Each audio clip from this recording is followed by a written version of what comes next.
स्वागत है आप सभी का मेरे channel study zone Kuldeep Singh. आज की वीडियो में हम बात कर रहे होंगे एलन के रिव्यू को लेकर।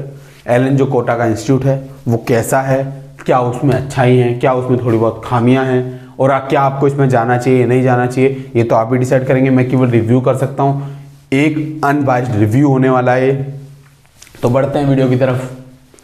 तो देखिए, सबसे स्टार्टिंग में मैं आपको बता दूं कि ये स्टैब्लिश कब हुआ था। तो ये 18 अप्रैल 1988 में एक समय आया जब एलन आया।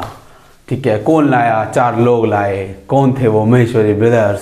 संदीप महेश्वरी वाले महेश्वरी नहीं। हाँ, तो ये जो मतलब कि संदीप महेश्वरी नहीं ये 4 महेश्वरी ब्रदर्स थे जिन्होंने स्टैब्लिश किया एलन को।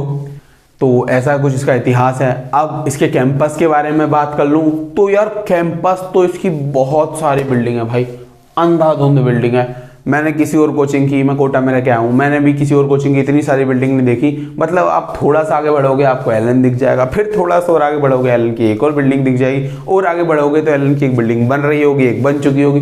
भाई बहुत बिल्डिंग है। ठीक है जी, तो मतलब अच्छे खासा इसका हिसाब किताब है। तो बिल्डिंग इतनी है। अब यार हमें बिल्डिंगों से क्या ही लेना है भाई, तुम एजुकेशन के लिए जा रहे हो, बिल्डिंग के लिए तो जा नहीं रहे। तो उसके लिए सबसे ज़्यादा जरूरी होता है हमारे पास टीचर्स। अब टीचर्स कैसे हैं? तो यार टीचर जो हैं वो आपको आपके स्टैंडर्ड के हिसाब से मिलने वाला है। मतलब कि शुरू में तो मैशअप कर देते हैं बैचेस को, तो कैसा भी टीचर आपको दे दिए जाते हैं।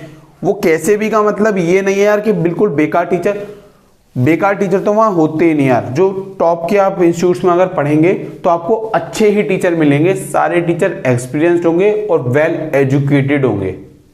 फर्क इस चीज का हो सकता है कि आपको उस टीचर का समझ आ रहा है या नहीं आ रहा। वो एक कंडीशन तो हो सकती है, लेकिन टीचर को नॉलेज नहीं है, टीचर को पढ़ाना नहीं आता यार, ऐसा केस आपको नहीं मिलने वाला। ये पक्की बात है। अब हम समझ लिया कि टीचर पढ़ाते अच्छे हैं। अब टीचर्स का नेचर कैसा है? तो टीचर सपोर्टिव हैं। ठीक है, अगर आप लोग उनसे डाउट पूछेंगे क्लास के बाद भी तो वो लोग बताते हैं। इवन डाउट क्लासेस होती हैं, डाउट काउंटर होता है सुबह 7 बजे से लेकर शाम के 7 बजे तक। आपको कोई भी डाउट है, आप अपने रूम से इंस्टीट्यूट आएं और डाउट पूछें, वहां टीचर आपको मिलेगा पर्टिकुलरली आपका डाउट सॉल्व कराने के लिए। हो सकता है वो टीचर ना मिले जो आपको पढ़ा रहा है, बाकी कोई ना कोई टीचर आपको मिल जाएगा, आपका डाउट क्लियर जरूर हो जाएगा। और अगर आप हॉस्टल में नहीं पढ़ पा रहे हैं तो आप एलन वहां आकर भी पढ़ सकते हैं। मतलब क्लासेस के बाद भी शाम को अगर आप चाहते हैं कि भाई मैं पढ़ने आ रहा हूं तो आप आ सकते हैं और पढ़ सकते हैं। फुल्ली एसी रूम में आपको बिठाया जाएगा बाकायदा, आप पढ़ाई करो, कोई दिक्कत नहीं है। तो अब इसके बाद हम टेस्ट के बारे में बात कर लें कि टेस्ट कैसे होते हैं। तो यार जो मेरा एक दोस्त जिससे मैंने रिव्यू लिया था वो ये कह रहा था कि टेस्ट तो यहाँ पे होते हैं और मॉडरेट लेवल के भी होते हैं, हार्ड लेवल के भी होते हैं, लेकिन कई बार टेस्ट की फ्रीक्वेंसी इतनी ज़्यादा हो जाती है कि हर हफ्ते टेस्ट हो रहा है आपका, और वो चीज़ बच्चे के लिए हेडेक बन जाती है कई बार। तो यार अब मुझे नहीं पता ये नेगेटिव है या पॉजिटिव है, इसे आप बच्चा टू बच्चा वेरी करता है यार, है ना। हो सकता है उसके लिए ये नेगेटिव हो, कई बच्चों के लिए पॉजिटिव पॉइंट भी हो। तो ये आपके लिए पर्टिकुलरली वेरी कर सकता है, इसीलिए मैंने इसे किसी और पॉइंट में नहीं डाला। बाकी टेस्ट का लेवल ठीक होता है यार, वो जेईई में से थोड़ा सा ऊपर देते हैं। जेईई एडवांस का है तो जेईई एडवांस से थोड़ा सा ऊपर देते हैं, ताकि आप लोग जब बैठे पेपर में जाके तो आप उसी लेवल पे आ जाएं, क्योंकि पेपर का प्रेशर भी आपकी थोड़ी सी उसको घटाता है यार, स्ट्रेंथ को, इसीलिए। अब बात कर लेता हूँ फीस की। तो अगर आप लोग जेईई मेंस की पढ़ाई करते हैं वहां पे 1 साल की फीस तो आपकी होगी 75,000 रुपए। अगर आप जेईई मेंस प्लस एडवांस का कोर्स लेते हैं तो आपकी होगी 1,40,000 रुपए। और मेडिकल जिसमें ज्यादातर बच्चे जाते हैं एलन के लिए, तो उसकी फीस है 1,10,000 से लेकर 1,20,000 तक, बीच में जो भी फ्लक्चुएट कर रही है।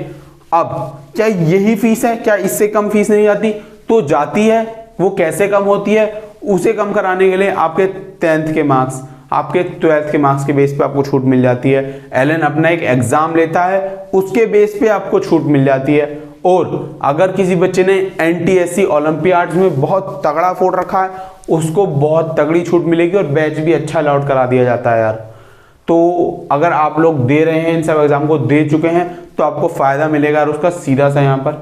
अब इसके कुछ नेगेटिव्स के बारे में बात कर लेता हूँ यार। तो जो पहला नेगेटिव मुझे लगता है वो ये है कि यहाँ पे यूनिफॉर्म जो है यार वो कह दी गई है कि भाई आपको पहन के ही आनी है। ठीक है। आपको शर्ट पैंट जो आपको दिए जाते हैं एलन से ही, एलन ही आपको देगा, आपको सिलवाने नहीं है बाहर जाके। तो वो जो शर्ट पैंट है वो आपको पहन के आने ही आने होते हैं। अगर उसके बिना आप आते हैं तो आपकी एंट्री नहीं होती, और जो होती भी है तो एप्लीकेशन वगैरह लिखवाते हैं वो लोग, तो काफ़ी सारी फॉर्मेलिटी के बाद आपको क्लास में जाने दिया जाता है यार। तो ये मुझे नेगेटिव लगा। दूसरा, ये नेगेटिव मेरा दोस्त बता रहा था, वो कह रहा कि यार पार्किंग में थोड़ी दिक्कत है यार, पार्किंग में वो लोग काफ़ी टाइम कंज्यूम कर लेते हैं एक सिस्टमेटिकली साइकिल को लगवाने के लिए, क्योंकि काफ़ी सारे बच्चे साइकिल से आते हैं, तो सिस्टमेटिकली साइकिल लगवाने के लिए फिर जब छुट्टी होती है तो जाने में काफ़ी सारा टाइम पार्किंग बच्चों का लग जाता है। आप यार वो उसके केस में था, पर्टिकुलरली वेरी भी कर सकता है। और तीसरा पॉइंट जो एलन के बारे में, मे बी ये ह्यूमर है या फिर सही है यार, मैं इसकी कोई पुष्टि नहीं कर रहा, लेकिन क्या है वहां पर 1 से लेकर 10 तक की रैंक के सारे बच्चे ज्यादातर एलन के पास से निकल रहे होते हैं हर साल। तो ये नेगेटिव नहीं है। अब मैं इसे क्यों नेगेटिव में जोड़ रहा हूं और क्यों कह रहा हूं ह्यूमर है, क्योंकि कई लोग कहते हैं कि ये इनमें से कई बच्चे परचेज करे हुए होते हैं कि एलन पैसा देता है और फिर उन बच्चों को उनका नाम मिल जाता है। यार पता नहीं यार ये बात सच है झूठ है, लेकिन मुझे सुनने में आई, इसीलिए मैंने आप लोगों के आगे रख दी कि भाई आप लोग खुद देखें, खुद सोचें और फिर चुन लें। बाकी यही है एलन के बारे में। अगर आपको ये वीडियो पसंद आई हो तो वीडियो को लाइक कर देना यार, कमेंट करना कोई डाउट हो आपका, और वीडियो को शेयर करो यार अपने दोस्तों के साथ जो जो कोटा जाने वाले हैं, जिस जिसको जानकारी की जरूरत है। तो मिलता हूं आपसे अगली वीडियो में। धन्यवाद।